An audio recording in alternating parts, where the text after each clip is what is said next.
Assalamualaikum warahmatullahi wabarakatuh. Salam goes. Selamat datang di channel Laki Biasa. Hari ini kita sudah goes di suasana Natal ini, jalan-jalan sedikit agak lengang karena mungkin sebagian dari masyarakat Indonesia menjalankan hari raya tersebut. Hari raya ini dan akhir tahun ini kita disuguhkan oleh pro kontra PPN 12%. Nah, sebenarnya apa dan mengapa pemerintah menaikkan PPN menjadi 12%? Tentunya kebijakan pemerintah ini mengundang pro kontra. Bagian masyarakat kemudian melakukan protes terhadap kebijakan yang satu ini. Kenaikan PPN dari 11% menjadi 12% ini menurut Kementerian Keuangan adalah untuk memperkuat penerimaan negara. Bermula dari ditetapkannya rancangan undang-undang menjadi undang-undang HPP atau Harmonisasi Peraturan Perpajakan.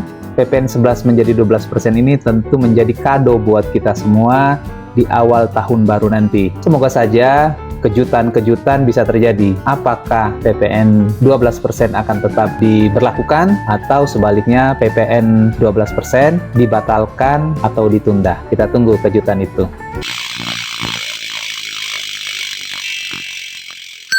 Ya, pertama PPN tahun depan yang menentukan adalah undang-undang. Dan undang-undang itu adalah hampir seluruh fraksi kecuali PKS. Jadi yang menentukan bukan pemerintah. Sebelumnya, rancangan Undang-Undang Harmonisasi Peraturan Perpajakan atau HPP disahkan dalam paripurna DPR pada 7 Oktober 2021 silam, di mana 8 fraksi yaitu PDIP, Golkar, Gerindra, Nasdem, PKB, Demokrat, PAN, dan P3 menyetujui Undang-Undang HPP. Sementara hanya satu fraksi, yaitu PKS, yang menolak. Dengan disahkannya Undang-Undang HPP, maka PPN menjadi 12% berlaku pada Januari 2025. Satu, dapat diubah bukan hanya paling tinggi 15%, tapi bisa juga diubah paling rendah 5%. Dengan ini, dengan seluruh kerendahan hati, saya merekomendasikan di rapat paripurna ini mendukung Presiden Prabowo. Pertama, menunda atau bahkan membatalkan rencana kenaikan PPN 12% sesuai dengan amanat pasal 7 ayat 3 dan ayat 2 Undang-Undang Nomor 7 Tahun 2021. Undang-Undang HPP ini kan tahun 2021. Tahun 2021 itu adalah pemerintahan daripada Presiden Jokowi. Tetapi Presiden Jokowi ini kan diusung oleh PDI Perjuangan. Jadi inisiasi HPP itu adalah memang inisiasi daripada partai penguasa, partai yang mendukung Presiden, PDI Perjuangan. Jadi salah alamat kalau dibilang inisiatornya PDI Perjuangan. Karena yang mengusulkan kenaikan itu adalah pemerintah dan melalui Kementerian Keuangan. Pada waktu itu disetujui dengan asumsi bahwa kondisi ekonomi internal kita dan kondisi global itu dalam kondisi yang baik-baik saja. Jadi harusnya PDIP lebih paham lah, karena memang sebagaimana ramai dibicarakan, Undang-Undang HPP ini disetujui dan disepakati pada tahun 2021. Memang yang mengusulkan pemerintahannya Pak Jokowi. Nah, tapi kan pemerintahan Pak Jokowi itu pemerintahannya PDIP yang berkuasa pada saat itu. Malah kalau perlu saya ingatkan, pada era itu di Komisi 11 Gerindra nggak punya pimpinan. Kita baru punya pimpinan lagi sekarang, kita nggak punya pimpinan juga di Banggar, baru kita punya pimpinan sekarang periode ini. Jadi agak lucu, kemarin kan kita lihat semangatnya Pak Prabowo adalah menjalankan undang-undang sebagaimana dia disumpah sebagai presiden untuk melaksanakan semua undang-undang. Nah, yang kita agak terkaget bahwa isu ini kok pelan-pelan muncul ke permukaan, seakan-akan ada narasi bahwa apalagi yang di rapat paripurna Mbak Rike bicara, ini kita menunggu loh, rakyat menunggu hadiah tahun baru dari Presiden Prabowo untuk membatalkan penaikan PPN 12%. Kan harusnya teman-teman PDIP yang paling tahu, karena Ketua Panja Penyusunan RUU-nya juga Pak Dolvi, Ketua MPR-nya pada saat itu Mbak Puan, sekarang juga masih Mbak Puan, tapi yang jelas pemerintahannya pada saat itu pemerintahan yang diusung oleh PDIP. Kalau kita bicara APBN 2025, itu sudah selesai diketok di periode DPR periode lalu. Itu masih juga pemerintahannya PDIP.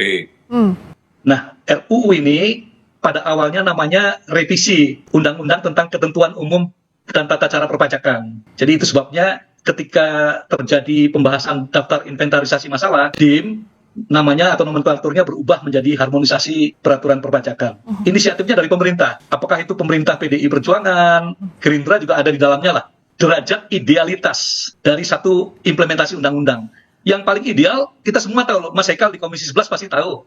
Kalau bisa kita mana menurunkan pajak dalam kondisi berat seperti ini, maka daya beli masyarakat harus dipompa.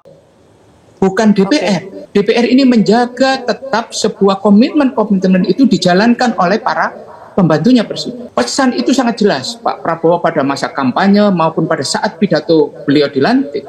Saya ingin menyampaikan, Presiden sudah clear menyampaikan, beliau taat kepada konstitusi.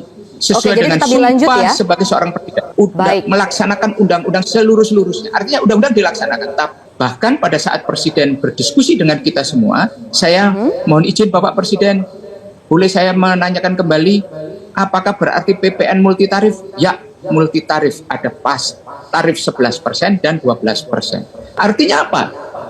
Dua jalan keluar ditawarkan oleh Presiden terhadap situasi saat ini, yaitu PPN tetap naik dalam rangka Presiden menjalankan sumpah jabatannya.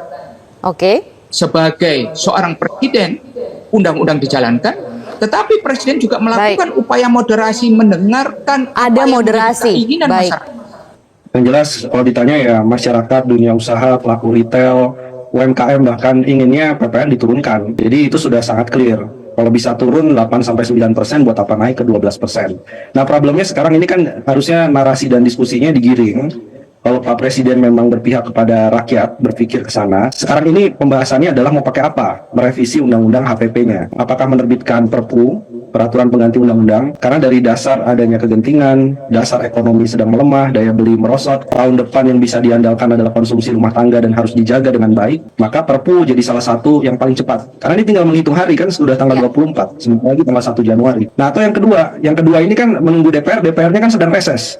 Ini kan proses untuk revisi undang-undang agak susah kalau menggunakan mekanisme DPR, berarti kan setelah 1 Januari 2025. Jadi ini sekarang bola soal PPN 12% itu ada di Presiden.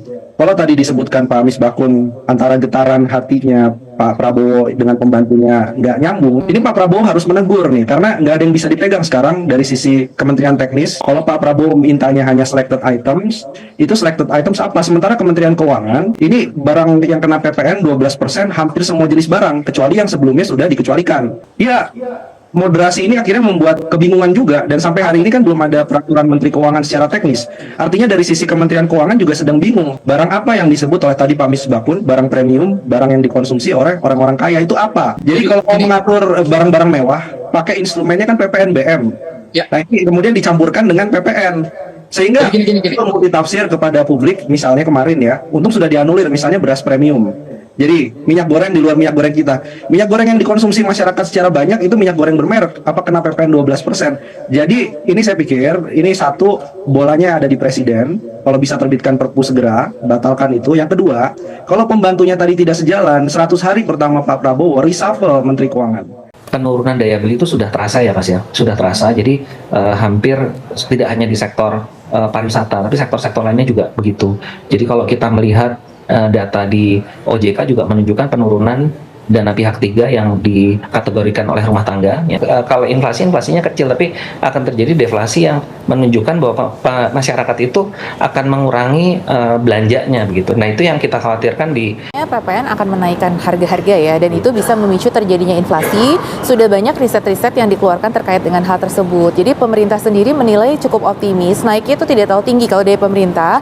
Itu adalah di kisaran naiknya 0,3%. Artinya gini, kalau inflasi tadinya itu adalah 2% misalkan, nah itu akan menjadi 2,3%. Namun ada kajian lain yang dilakukan oleh kolega kami misalkan di Indef, itu saya kutip.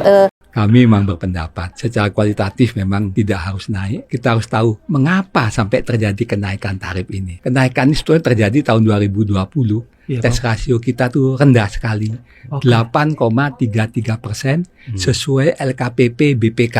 Tax rasio pajak itu ada perbandingan antara penerimaan perpajakan.